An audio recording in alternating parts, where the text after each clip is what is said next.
जय हिंद, जय महाराष्ट्र। श्री धर्मेंद्र यादव जी।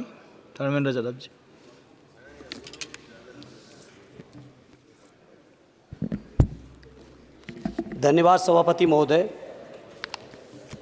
18वीं लोकसभा के निर्वाचन के बाद और इस नए संसद भवन के बनने के बाद आज मैं पहली बार बोलने के लिए खड़ा हुआ हूँ। आपने मुझे मौका दिया, उसके लिए बहुत बहुत धन्यवाद देता हूँ। सभापति जी, सबसे पहले श्रद्धेय नेताजी को मैं नमन करना चाहता हूँ, जिन्होंने अपने संघर्ष, अपनी हिम्मत, साहस और अपने पूरे जीवन की तपस्या समाज के उत्थान के लिए, देश और उत्तर प्रदेश की तरक्की के लिए और समाज के हर व्यक्ति की तरक्की और खुशहाली के लिए उन्होंने जो अपना पूरा जीवन समर्पित किया है, सबसे पहले मैं आपके माध्यम से उनको नमन करना चाहता हूँ। माननीय सभापति महोदय, श्रद्धेय नेताजी ने हम लोगों को अपने समाजवादी विरासत में इंसाफ और इंसानियत, न्याय और हक की लड़ाई करना सिखाया है और उस लड़ाई को हम लोग बखूबी अपने नेता आदरणीय अखिलेश यादव जी के नेतृत्व में शानदार तरीके से उस विरासत को न केवल लड़ रहे हैं, बल्कि नेताजी के हर सपने को पूरा करने तक हम लोग चुप बैठने वाले नहीं हैं। सभापति महोदय, बजट एक व्यापक विषय है और जब इस विषय के बारे में सोचते हैं तो समझ में नहीं आ रहा कि कहाँ से शुरू करें, क्योंकि देश में आज कोई वर्ग नहीं बचा है। कुछ चुनिंदा उद्योगपतियों के बारे में बात नहीं करूंगा, लेकिन देश के 140 करोड़ लोगों में से कम 95% लोग ऐसे हैं जो आज पूरी तरह से बर्बाद हैं। एनडीए की ये सरकार 11वां बजट पेश कर रही है, लेकिन इस 11वें बजट के बावजूद अगर मैं देखता हूं तो समाज की जो गरीबों के लिए सबसे ज़्यादा ज़रूरी चीज़ें हैं, स्वास्थ्य का है तो स्वास्थ्य 2023 और 24 में बजट घटा दिया है। किसानों का बजट जहां यूपीए के सरकार के समय 2014 तक 5.5 था, वहीं 24 आते आते ये 3.15 रह गया है। शिक्षा का बजट जहां 2013 में 4.77 था, आज 23-24 आते आते ये 2.5% रह गया है। इसी तरह से जितनी भी ज़रूरी चीज़ें हैं, सभापति महोदय, मुझे कहने में कोई संकोच नहीं, ये जो बीजेपी की एनडीए की सरकार है, ये सरकार पूरी तरह से गरीब विरोधी, किसान विरोधी, नौजवान विरोधी, बुनकर विरोधी, छात्र विरोधी, दलित विरोधी, पिछड़ा विरोधी, मजदूर विरोधी, जितनी भी अगर उपाधियां दी जाएंगी सभापति महोदय वो कम हैं। और मैं कोई राजनीतिक भाषण नहीं दे रहा हूं, मैं उदाहरण सहित आपको जब नंबर आए तो बोल देना, और हमें पता है आपका नंबर भी नहीं आएगा आपकी पार्टी में, ये भी पता है हमें। सभापति महोदय, श्रद्धेय नेताजी ने हमेशा कहा है कि चुनाव में या जनता के बीच किया हुआ वादा अगर आप पूरा नहीं करते हैं तो वो भी एक सबसे बड़ा भ्रष्टाचार है, और उस भ्रष्टाचार में अगर किसी ने वर्ल्ड रिकॉर्ड बनाया है तो बीजेपी की और एनडीए की सरकार ने बनाया है। सभापति महोदय, 2014 के चुनाव के समय प्रधानमंत्री जी ने वादे किए कि 2 करोड़ रोजगार हर साल मिलेंगे। स्वामीनाथन जी, जिनको भारत रत्न दिया है, सरकार को मैं धन्यवाद देता हूं, लेकिन वो धन्यवाद अधूरा है जब तक उनकी सिफारिशों को नहीं मानते हो। 2007-8 से लगातार मांग चल रही है देश में कि स्वामीनाथन जी की जो सिफारिश है, किसानों को 1.5 गुना समर्थन मूल्य देने का, एमएसपी की गारंटी देने का, कानूनी हक और अधिकार देने का, उस गारंटी को आज तक नहीं माना, आज तक नहीं माना, आज तक नहीं माना। स्वामीनाथन जी को आज तक नहीं माना। अध्यक्ष जी, डिस्टर्ब ना करिए। सभापति महोदय, मेरा टाइम इसमें काउंट नहीं होगा। आप इधर, अरे यार, इसे जीता है तो ज्यादा ना बोलो, मालूम है कितने बड़े तीरंदाज हो। इधर चलो। स्वामीनाथन जी की आपने नहीं मानी, एमएसपी आपने लागू नहीं की।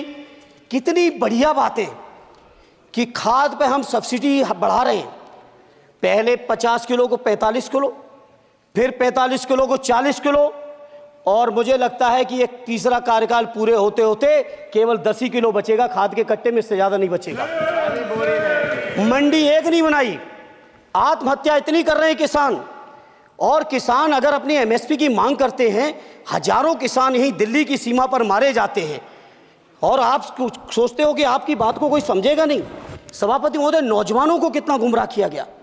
नौजवानों से कह दिया गया हर साल 2 करोड़ रोजगार।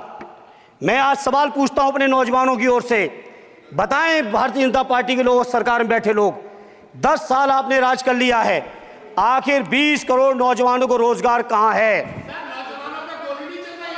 अरे छोड़िए यार, अबे कोई नोटिस नहीं लेता तुम्हें, छोड़ो कोई नोटिस नहीं लेगा तुम्हें। 20 करोड़ नौजवान के रोजगार का हिसाब कहां है?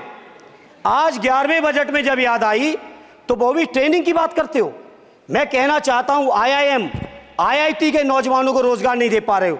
आप सोच रहे हो इंटर्नशिप के इस छोटे से शगुफे से नौजवान खुश होंगे? देश के नौजवान खुश होने वाले नहीं है। सभापति महोदय, शिक्षा के मसले पर लगातार बजट घटाया जा रहा है, लगातार सरकारी शिक्षा कम की जा रही है, और ये बीजेपी की सरकार की लगातार प्रयास है कि नौजवान शिक्षित होंगे तो सवाल पूछेंगे। देश की JNU से लेके BHU से लेके MU से लेके जितने बड़े संस्थान हैं, सारे संस्थानों को बर्बाद कर दिया है। एक भी दलित, एक भी पिछड़े, कहीं आपका वाइस चांसलर नहीं है। लगातार जितने भी आपके professor, associate professor, assistant professor की नियुक्तियों में RSS का जब तक कोई फंडामेंटल कोर्स नहीं करेगा, बेसिक कोर्स, तब तक उसकी नियुक्ति नहीं होगी। आप क्या सोच रहे हो देश नहीं देख रहा है नौजवान? UGC का बजट लगातार कम किया जा रहा है। मेरा खुला आरोप है इस सरकार पर कि ये सरकार शिक्षा को प्राइवेट करके, शिक्षा को मुट्ठी भर उद्योगपतियों के हाथों में देके, शिक्षा को चुनिंदा लोगों के हाथ में देके, देश के 140 करोड़, जिसमें मैं समझता हूं 90% लोग गरीब हैं, उन गरीबों के हाथों से शिक्षा को छीनने का ये जो आपकी सरकार षड्यंत्र कर रही है, इसके लिए हम लोग इस मौके पे विरोध करते हैं। लगातार फीस बढ़ा रहे हैं, शिक्षकों की कमी है, रोजगार आप दे नहीं पा रहे हो, सामाजिक असमानता। सभापति महोदय, 2014 में जिस समय सरकार बनी थी NDA की, उस समय देश की जितनी भी जो आर्थिक चीजें थी, जो वेल्थ थी, उसमें पिछड़ों की हैसियत 17% थी, 17%, और आज 10 साल की NDA की सरकार के बाद पिछड़ों की आर्थिक हैसियत हो गई है केवल 9%। मैं कहना चाहता हूं चुनौती के साथ, वित्त मंत्री अपने जवाब में बता दें, अनुसूचित जनजाति का एक भी व्यक्ति देश में अरबपति हो तो बता दो, एक भी अरबपति हो तो बता दो, एक भी दलित को अरबपति आपने बना दिया हो तो बता दो, एक भी पिछड़े को बना दिया हो तो बता दो। आप जवाब में दे देना, आप डेटा दे देना, आप डेटा दे देना, हमारी दबाव नहीं रुकेगी। सभापति महोदय, जब बीजेपी की सरकार, जब बीजेपी के लोग विपक्ष में रहे तो OPS की बातें किए। 10 साल से आप सत्ता चला रहे हो, 11वां बजट पेश कर रहे हो, पूरा देश आज OPS के लिए सरकारी कर्मचारी परेशान है, कहीं OPS की चर्चा नहीं है, पुरानी पेंशन की कोई चर्चा नहीं है। सभापति महोदय, पुरानी पेंशन तो पुरानी पेंशन, हम मांग करते हैं, बहुत बड़े राष्ट्रभक्त आप बनते हो, मैं मांग करता हूं देश के पैरामिलिट्री फोर्सेस को आप पुरानी पेंशन दीजिए। मैं मांग करता हूं, आप राष्ट्रभक्त हैं ना, सीमा पे जो सुरक्षा कर रहे हैं, जो शहादत झेल रहे हैं, मेरी मांग है कि आप उनकी OPS दीजिए। वो आप OPS नहीं दे पाओगे। इसी तरह से सभापति महोदय, देश के अंदर बहुत से ऐसे संविदा कर्मचारी, एक से एक बढ़िया फार्मूला, अब कानूनन मंडल आयोग लागू हो गया तो कैसे पिछड़े दलितों को रोकें? तो संविदा कर्मी की प्राइवेट कंपनी, प्राइवेट आपने आउटसोर्सिंग कर दी। आउटसोर्सिंग के कारण से देश के सारे दलित, सारे पिछड़े, सारे आदिवासी आपकी सेवाओं से बाहर हो गए, उनके पास कोई कानूनी हक नहीं।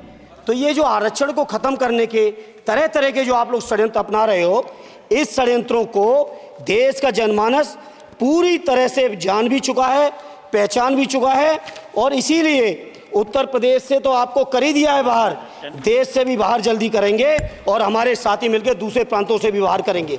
इसी तरह सभापति महोदय, हम मांग करते हैं, आप सोचिए उत्तर प्रदेश अकेले के अंदर, देश के हालात मुझे नहीं पता और बदतर होंगे, अकेले उत्तर प्रदेश में 1000 से ज्यादा शिक्षा मित्र आत्महत्या कर चुके। सभापति महोदय, कोई सरकार के कान पे जू नहीं रेंग रही है किसान आत्महत्या कर रहे हैं, इन्हें कोई मतलब नहीं।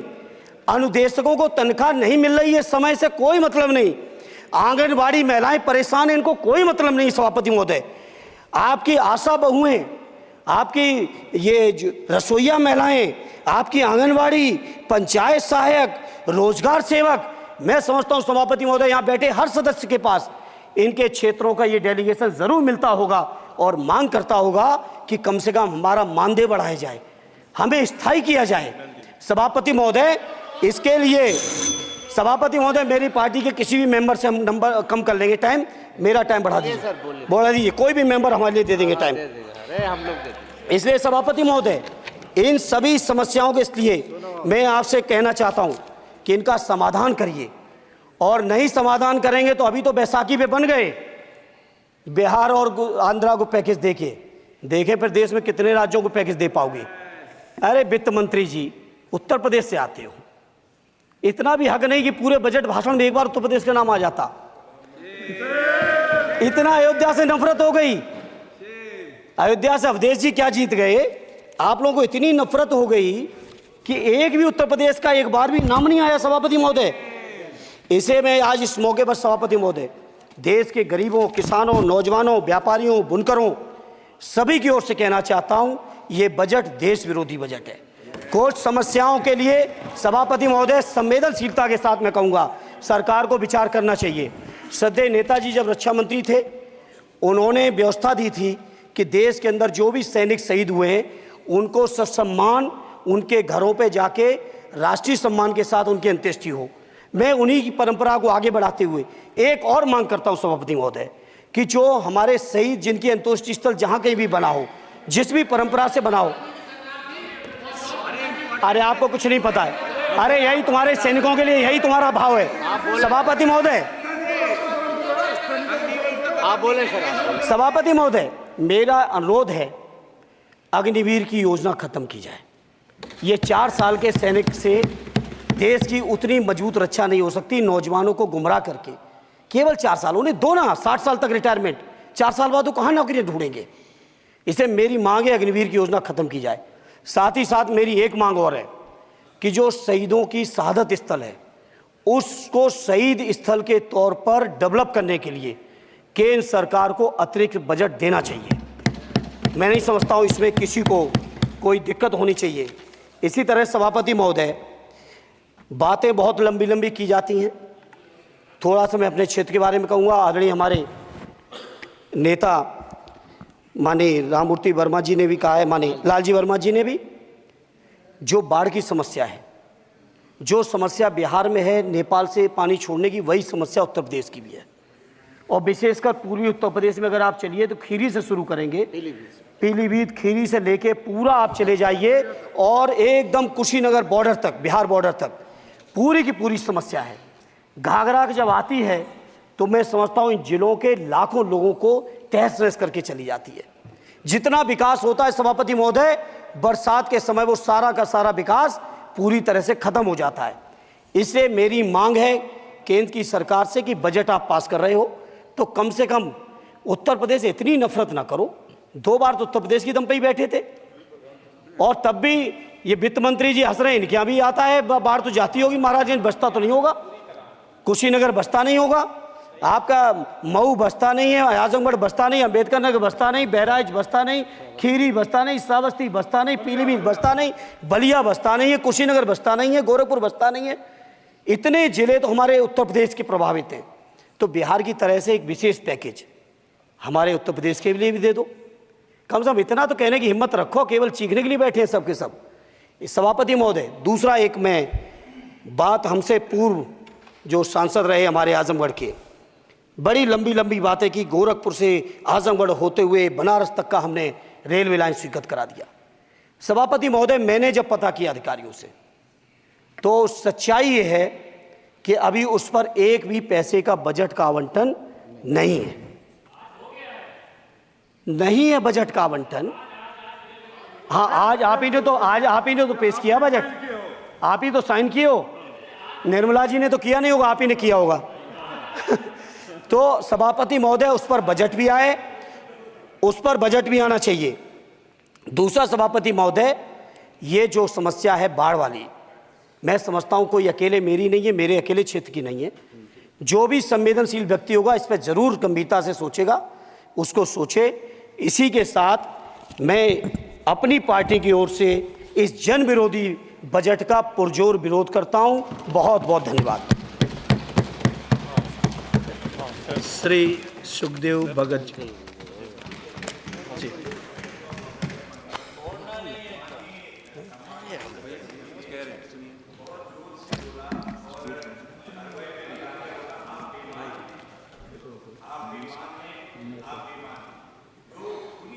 असंसदीय है मान्यवर, मेरा निवेदन रहेगा, वैसे तो भाषा शैली हमें सभी को ठीक करनी चाहिए, लेकिन ये अगर कहीं ये शब्द आ गया हो,